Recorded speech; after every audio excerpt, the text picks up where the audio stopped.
côté, qui ne comprennent pas le français, sont très heureux de l'entendre parler en Diola. Parce qu'au fond, de quoi s'agit-il? C'est-à-dire que quand on parle une langue qui nous réunit tous, le français, parfois, et puis ça y est, et c'est comme ça qu'on a fonctionné. J'ai des amis d'enfants qui sont dans la salle à Djouméliaï, et ils savent, eux-mêmes ils commencent à parler un peu pulaar quand ils viennent chez nous. C'est un peu comme ça le Sénégal que nous avons. Donc c'était juste pour vous s'excuser un peu parce que certains plusieurs fois ont fait un rappel à attention, arrêtez, il faut qu'on parle en français. C'est vrai, il faut qu'on parle dans une langue que tout le monde comprend.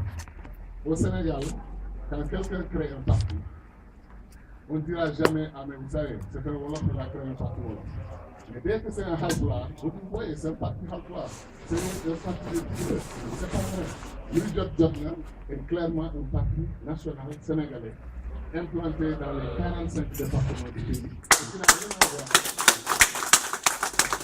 Ça n'a rien à voir avec le chauvinisme. Moi, toute personne qui me connaît sait que je ne suis pas dans le chauvinisme et dans la recherche de domination d'une quelconque ethnie sur les autres. Je n'y crois pas. Je suis pour l'égalité, l'intégration totale, mais dans la diversité. Je suis contre la disparition du Sérère, qui est aujourd'hui programmée dans l'histoire du Sénégal. On va y arriver malheureusement. Je le dis toujours à nos parents Sérères et je travaille avec eux. L'association des Sérères du Sénégal, ils sont malheureux de savoir que leur langue est en train de péricliter. Et les gens ne croient pas, donnez 20 ans, 30 ans, on ne parlera plus un mot de Sérère au Sénégal. C'est une catastrophe nationale que de perdre une langue aussi millénaire, aussi importante que le Sérère. Nous devons tous nous mobiliser pour sauver le Sérère. En plus, si le Sérère disparaît, tous les Pulaars vont se suicider parce que sans Sérère, nous on n'existe pas. N'est-ce pas ça? Il est Diola. Non, c'est là même Bawa de disparaître. Sinon, nous, on n'a plus d'identité. On est Halpulaar que parce qu'il y a des Sérères. Ah oui? Et les Sérères sont Sérères parce que nous sommes Sérères. Donc, chers amis, je voudrais commencer vraiment par le travail immigré qui était expulsé. On a vraiment donné une partie de notre séjour en France à l'immigration. Et pour cette raison, on a laissé des liens forts, des liens d'amitié dans l'immigration. Donc, c'est vraiment en famille qu'on se retrouve aujourd'hui. Et nous remercions tous les amis qui ont quitté les autres parties de la grande banlieue, de la grande région parisienne, pour venir ici à cette rencontre. Nous sommes le dimanche, vous travaillez très dur la semaine, les gens ont envie de se reposer le dimanche ou de recevoir des membres de la famille.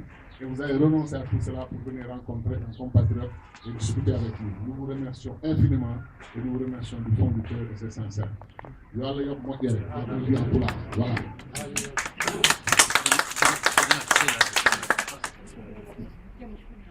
Beaucoup de nos compatriotes ont suivi un peu notre parcours dans le gouvernement du Sénégal. Hier, nous avons eu la chance de rencontrer des cadres, des intellectuels, etc. Et nous avons échangé sur la question. Et vous avez suivi le combat que les Sénégalais ont mené dans les années 90 pour obtenir l'alternance. Un changement pacifique, sans violence, sans effusion de sang. Beaucoup ne se souviennent plus que quand les Sénégalais se battaient pour obtenir l'alternance pacifique sans effusion de sang, une partie de l'Afrique de l'Ouest était en feu déjà. Il y avait la guerre au Libéria.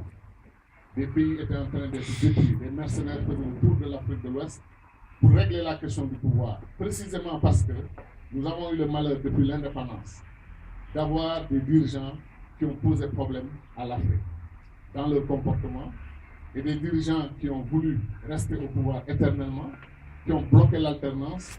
Il n'y avait que 2 chefs d'État dans tout ce continent, 2 chefs d'État qui avaient quitté le pouvoir volontairement. Léopold Sédar Senghor, au Sénégal, qui a cédé le pouvoir de façon pacifique. Nous étions contre la transmission du pouvoir par dauphinat constitutionnel, mais aujourd'hui, avec le recul, on se dit que ce que Senghor avait fait était peut-être mieux que ce que d'autres ont fait, qui ont abouti à des coups d'État, à des tueries et à des guerres civiles.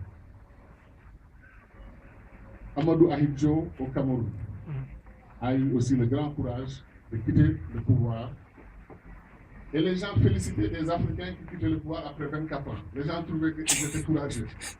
24 ans, c'était déjà beaucoup. Beaucoup qu'un Africain. Senghor a dirigé le Sénégal, quasiment, si on remonte à ses mandats depuis les années 50, jusqu'en 79-80, Senghor a dirigé le Sénégal quand même presque pendant un demi-siècle. Mais il a eu le courage de quitter. Et Senghor a quitté en répondant à des journalistes que je quitte parce que j'ai 74 ans et l'année prochaine, je vais avoir 75 ans. Et à 75 ans, on commence à oublier des choses. On commence à avoir des difficultés pour reconnaître même certains parents. C'est peut-être pas vrai. Peut-être qu'il y a des 75 ans qui sont en très grande forme. Mais Senghor a donné une leçon à beaucoup de dirigeants africains. Il dit à 75 ans, ça suffit.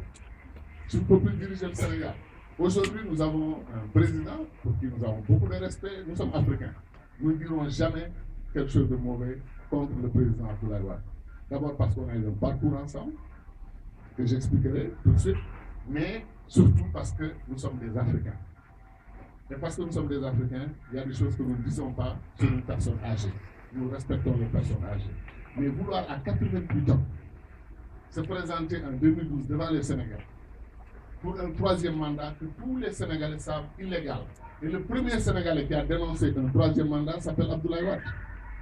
Il a pris la parole en 2007. Il a pris la parole en 2007 quand des journalistes lui ont dit est-ce que vous allez vous présenter en 2012? Ah non, ça c'est pas possible. Vous aussi. J'ai donné une constitution au Sénégal où j'ai verrouillé la question des mandats. 2 mandats et c'est terminé. Je ne peux pas me présenter en 2012. Entre-temps, il s'est passé quoi?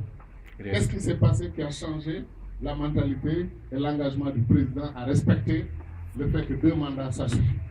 Il s'est passé que Abdoulaye Wade, quelqu'un lui a mis dans la tête ou il s'est mis dans la tête qu'il pouvait en fait prendre cet engagement de faire 2 mandats, de terminer en 2012, parce que la personne qui allait le remplacer n'était personne d'autre que son fils. Et pour cette raison, il était très heureux de s'en tenir à 2 mandats.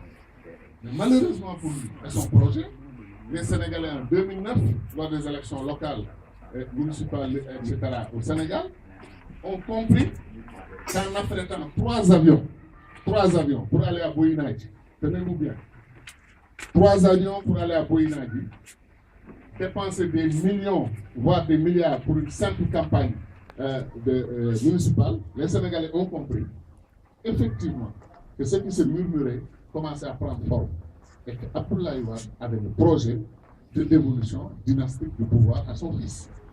Et qu'il pensait que la rampe de lancement pour son fils n'était rien d'autre que la mairie de Dakar.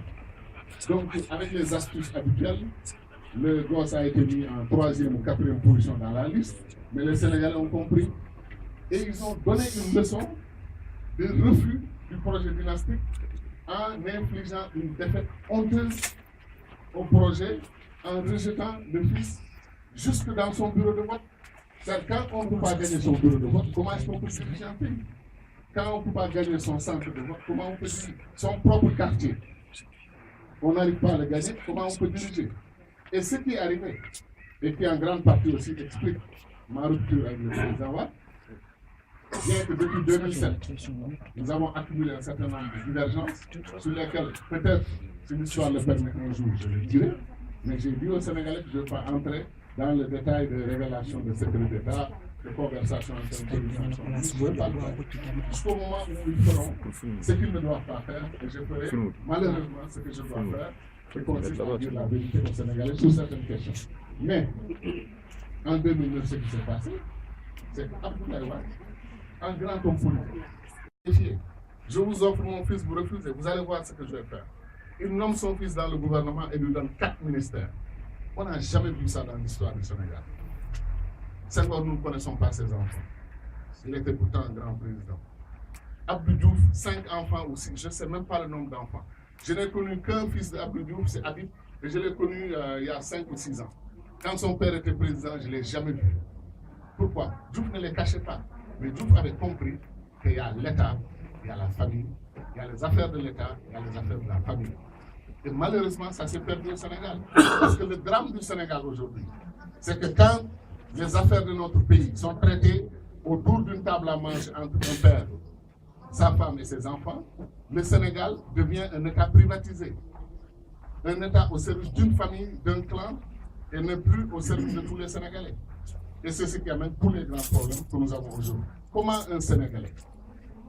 Le président a dit une fois, vous savez, j'ai confié des ministères à des cadres sénégalais. Ils sont revenus pour me dire